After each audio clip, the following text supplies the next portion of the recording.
ગંદા પાણીના મુદ્દે કોંગ્રેસ કાઉન્સિલરોનો પાલિકામાં વિરોધ। વડોદરા શહેરમાં છેલ્લા કેટલાય સમયથી ચાલી રહેલી દૂષિત પાણીની સમસ્યાને લઈને વોર્ડ નંબર 14ના કોંગ્રેસ કાઉન્સિલરોએ વડોદરા મહાનગરપાલિકા ખાતે વિરોધ નોંધાવ્યો હતો।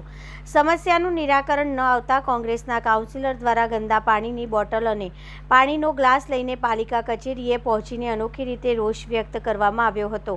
વોર્ડ નંબર 14ના કોંગ્રેસ કાઉન્સિલર દીપા શ્રીવાસ્તવ અને તીર્થ બ્રહ્મભટ્ટ મ્યુનિસિપલ કમિશનરને રજૂઆત કરવા માટે પાલિકા કચેરીએ પહોંચ્યા હતા। જોકે તે સમયે મ્યુનિસિપલ કમિશનર સ્થાયી સમિતિની બેઠકમાં હાજર હોવાથી તેમની મુલાકાત થઈ શકી ન હતી। ત્યારબાદ બંને કાઉન્સિલરો સ્થાયી સમિતિની બેઠક ખંડ બહાર પહોંચ્યા હતા અને બેઠક દરમિયાન પોતાની રજૂઆત કરવાનો પ્રયાસ કર્યો હતો।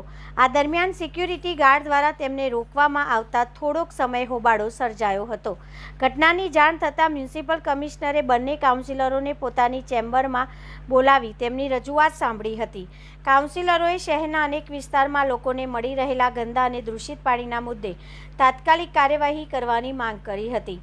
કોંગ્રેસના કાઉન્સિલરનું કહેવું છે કે પીવાના પાણી જેવી મૂળભૂત સુવિધાઓ બાબતે નાગરિકોને મુશ્કેલીનો સામનો કરવો પડી રહ્યો છે અને તંત્ર દ્વારા સમસ્યાના કાયમી ઉકેલ માટે અસરકારક પગલાં લેવામાં આવે તે જરૂરી છે।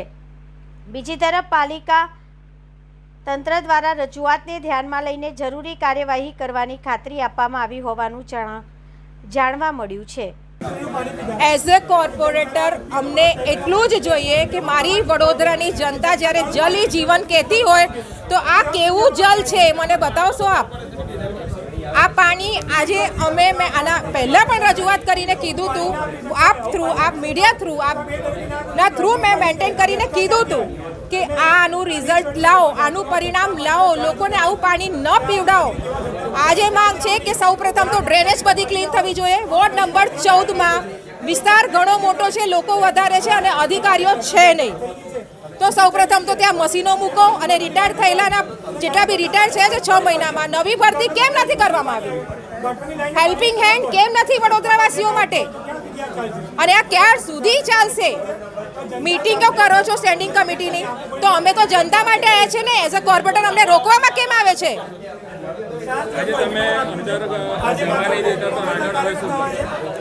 મારી એક જ ડિમાન્ડ છે, મારી વડોદરાને ચોખ્ખું પાણી આપો અને 1 મહિના સુધી જે પાણીનું ભ્રષ્ટાચાર કર્યું છે તો આપ શ્રી ટેક્સ માફ કરો, આખા વડોદરાનું ટેક્સ માફ કરો, તો આપને બી ખબર પડે કે છેલ્લા 30 વર્ષના જે ભ્રષ્ટાચાર થયા છે ને, જે બહુ ગરમો કરવામાં આવી છે ને, તો થોડું આપશ્રીને પણ ખબર પડે કે જનતાને શું ભોગ મળી રહ્યું છે।